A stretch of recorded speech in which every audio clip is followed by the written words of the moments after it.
Hello दोस्तों, welcome back to my channel. तो एक बार फिर से स्वागत है आप सबका हमारे इस चैनल निशु मल्टी यूनिवर्स में। दोस्तों, आज के अपने इस वीडियो में सावरी की स्टोरी जैसा कि चल रहा है, तो आज मैं अपने इस वीडियो में सावरी की स्टोरी में पार्ट 4 लेकर आई हूँ। और इससे पहले पार्ट में आप लोगों ने जाना कि मतलब सावरी जो है वो तरुण की जो उसकी जो प्लानिंग थी उसको सुन लेती है और समझ जाती है कि मतलब वो उससे बस काम निकलवा रहा है, और उसके बाद वो उसको साइड कर देता है और उसको बहुत हर्ट होता है ये सब जानकर सुनकर। तो उसके आगे का क्या होता है सावरी के साथ वह आज के वीडियो में आप लोग को पता चलेगा। तो पहले वीडियो में अपनी इस स्टोरी को आगे बढ़ने से पहले आप लोगों से हमेशा की तरह रिक्वेस्ट है कि अगर वीडियो अच्छी लग रही है, कहानी अच्छी लग रही है, तो प्लीज़ इसे लाइक ज़रूर कीजिएगा। और अगर आप लोगों को कोई इसमें कुछ भी किसी तरह का कोई सवाल पूछना है तो उसे कमेंट बॉक्स में ज़रूर लिखिएगा। तो चलिए आगे बढ़ते हैं दोस्तों।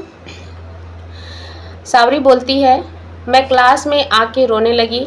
इतना दुख, मेरी गलती क्या थी? मुझे किस बात की सज़ा मिल रही थी? सिर्फ मेरी रंगत की वजह से? बहुत सारे सवाल मन में चल रहे थे जिनका कोई जवाब नहीं था। मेरे पास क्लास का समय हो रहा था और मन तो था घर चली जाऊं। प्रेजेंटेशन का ग्रुप आज ही पता चलना था। मैंने आंसू साफ किए और अपनी किताब निकाल के बैठ गई। सभी स्टूडेंट क्लास में आ गए, तरुण और उसके दोस्त भी। तरुण ने दोस्त के सामने मेरी मजाक बना दी। वो सब कमेंट कर रहे थे, यार आज तो अंधेरा कुछ ज़्यादा ही है। और उसके बाद मैं किताबों पे नज़रें गड़ाए हुए बैठी हुई थी। थोड़ी देर में प्रोफेसर क्लास में आ गए और सबसे अपने ग्रुप के बारे में लिस्ट मांगने लगे। सबने लिस्ट दे दी। सर लिस्ट से नाम बोल रहे थे पर मैं किसी के लिस्ट में नहीं थी। सर ने बोला, सावरी का नाम नहीं है। किसी ने ग्रुप में किसी ने कुछ नहीं बोला। तभी तरुण का दोस्त दीपक बोला, अरे रख लो कोई अपने ग्रुप में, जिस ग्रुप में होगी उसे नज़र नहीं आएगी। सब एक बार फिर मुझ पर हंसने लगे। मुझे तो जैसे आदत सी हो गई थी लोगों के ऐसे व्यवहार की। और सर ने मेरे से पूछा, सावरी तो आप कैसे करोगी अपने प्रेजेंटेशन का? मैं कुछ सोचकर बोली, सर मैं अकेले ही तैयार कर लूँगी प्रेजेंटेशन पर, अपने अकेले पीपीटी भी, फाइल भी, और आप कर पाओगी? मैंने हाँ बोल दिया क्योंकि उसके बिना मेरे पास और कोई विकल्प नहीं था।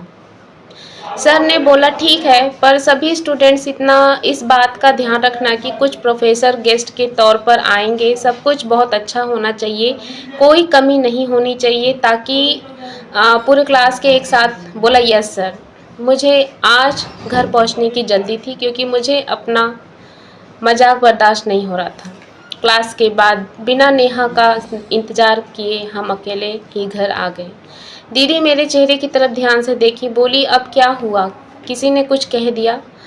दीदी अक्सर मेरी सूजी हुई आँखों से देख के अंदाज़ा लगा लेती थी, ज़रूर कुछ हुआ है। मेरे ना मैं गर्दन हिलाई, बस तबीयत ठीक नहीं, हम कॉलेज नहीं जाएंगे। दीदी ने दोबारा पूछा, हो गया तुम्हारा?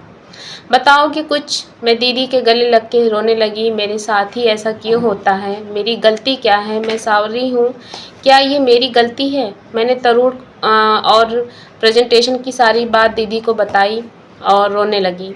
दीदी को तरुण पर बहुत गुस्सा आया। दीदी बोली, कल मैं उसकी शिकायत करूँगी। मैंने मना किया पर वो नहीं मानी। वो बोली, मैं ज़रूर जाऊँगी।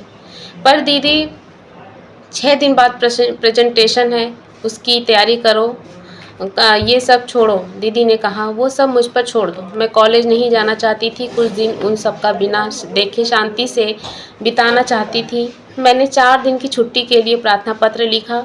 5वें दिन रविवार और 6वें दिन प्रेजेंटेशन था। मैं नेहा को देने जा रही थी जिससे वो कॉलेज में सर को दे दे, पर दीदी ने कहा, रहने दो, कल हम कॉलेज जाएंगे तुम्हारे तरुण की शिकायत करने, तब दे देंगे। दीदी हमसे 2 क्लास आगे दूसरे कॉलेज में पढ़ती थी। अगले दिन दीदी मेरे कॉलेज गई। मुझे डर था तरुण मेरी तरह दीदी से भी बुरा बर्ताव न करे। दीदी कॉलेज पहुंची, सबसे पहले तरुण को खोजने लगी। दीदी ने सोचा किसी से पूछ लेते उसे। एक लड़का हाथ में कुछ पेपर लिए और मोबाइल पर बात करते हुए दिखाई दिया। दीदी उसके पास गई और बोली, एक्सक्यूज़ मी, क्या आप तरुण को? दीदी के इतना बोलते ही वो बोला, हाँ हाँ मैं तरुण को उसके इतना ही बोलते दीदी बस पड़ी तो आप तरुण हो। वो फिर बोला, अरे मैं। दीदी ने फिर सुना दिया, तुम्हें क्या तुम्हारे परिवार वालों ने सिखाया नहीं कि किसी लड़की की कैसे आदर करने चाहिए। सावरी की इतनी इंसल्ट की, इतना मजाक बना दिया क्योंकि वो सावरी है, बस इसीलिए तुम जैसों की वजह से वो घर से बाहर नहीं निकलना चाहती है। आगे अगर मेरी बहन को कुछ भी बुरा भला कहा तो ना सीधे प्रिंसिपल से शिकायत करूंगी। अभी तो बस आपके क्लास में के प्रोफेसर से शिकायत कर रही हूँ। वो लड़का चुपचाप सुन रहा था। दीदी फिर बोली, अब क्यों बोलती बंद हो गई? इतने में तरुण आता है। अरे सॉरी भैया, थोड़ा लेट हो गया। वो लड़का बोला, कोई बात नहीं तरुण। दीदी तरुण का नाम सुन आंखें फैलाती हुई, ये है तरुण? ओ आप? वो लड़का बोला, मैं इसका बड़ा भाई अंकुश हूँ। ये अपनी प्रोजेक्ट फाइल घर भूल गया था, वो देने आया हूँ। हाँ तो आप कुछ कह रही थी? दीदी आई। आई एम रियली सॉरी, थोड़ी सी गलतफहमी हो गई थी। अंकुश बोला, कोई बात नहीं। तरुण के शरारत के बारे में पता चला तो तरुण क्या किया तुमने सावरी के साथ, जो उसकी बहन शिकायत लेकर आई है, और तुम्हारे हिस्से की डांट भी मुझे खानी पड़ी। तरुण चौंक गया। सॉरी भैया, वो तो सब बस मजाक था। अंकुश बोला, ऐसा कोई मजाक नहीं करना जिससे किसी की लड़की का दिल दुखे। सॉरी भैया। अंकुश दीदी से बोला, आपको और डांटना है तो डांट लीजिए, प्लीज़ सर से न बोलिए, मैं इसकी जिम्मेदारी लेता हूँ, आगे से कुछ नहीं कहेगा। इसका न्यू एडमिशन है, प्लीज़ सर से न बोले। दीदी ने, ठीक है आप कहते हैं तो। तरुण बोला, भैया क्या क्लास का समय हो रहा है, मैं जाता हूँ। अंकुश, ठीक है, पर सावरी को सॉरी जरूर बोल देना। ठीक है भैया। दीदी ने तरुण को रोका और मेरी छुट्टी का प्रार्थना पत्र देते हुए बोली, ये अपने क्लास के सर को दे देना। ठीक है बोल के तरुण चला गया। दीदी ने फिर सॉरी बोला। अंकुश ने कहा, कोई बात नहीं, ये तो आपकी बहन के लिए प्यार है जो मुझ पर बरस पड़ा। फिर वो दोनों ही हंस पड़े। वैसे आपने अपना नाम नहीं बताया। पीहू नाम है, इतना प्यारा नाम है, इतना गुस्सा? दीदी ने पूछा। वे अंकुश जी, आपके भाई और आप में इतना अंतर? अंकुश बोले, आप हमें अंकुश ही बुलाइए जी, जी न लगाएं। तरुण जब 15 साल का था तब पापा और माँ प्लेन्स में क्रैश में मतलब गुजर गए। तब से मैं ही उसका ध्यान रखता हूँ। वो मेरे से 4 साल छोटा है। कभी कुछ कमी नहीं होने दी। पापा का बिजनेस भी मैंने बहुत छोटे से ही संभाल लिया था। मैं ही उसके पापा और माँ दोनों हूँ। थोड़ा लाड़ प्यार में शरारती हो गया है वो। दीदी और अंकुश बातें करते हुए ही कॉलेज से बाहर आए। आप कहाँ जाएंगी? जी मैं तो अपने कॉलेज जाऊँगी। दीदी ने बोला, तो चलिए मैं छोड़ देता हूँ।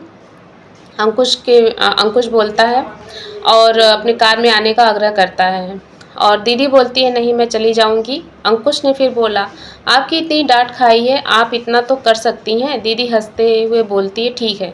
दीदी को कॉलेज छोड़कर अंकुश चले गए। मैं घर दीदी का बेसब्री से इंतज़ार कर रही थी। दीदी आई तो मैं सब पूछने लगी। दीदी ने सारी बात बताई। तो दोस्तों आज की इस कहानी में इतना ही, और आगे के पार्ट में आपको पता चलेगा कि आखिर अंकुश जो है वो अपने भाई तरुण को किस तरह से समझाएगा कि तरुण समझ जाए, और समझ जाएगा कि नहीं समझेगा, आगे के पार्ट में आपको पता चलेगा। और ये सब बातें सुनकर साबरी को कैसा लगता है जो दीदी और अंकुश के बीच में बातें हुई, और जो मतलब कि दीदी को गलतफहमियां हुई कि मतलब कि तरुण है अंकुश के भाई को देखकर।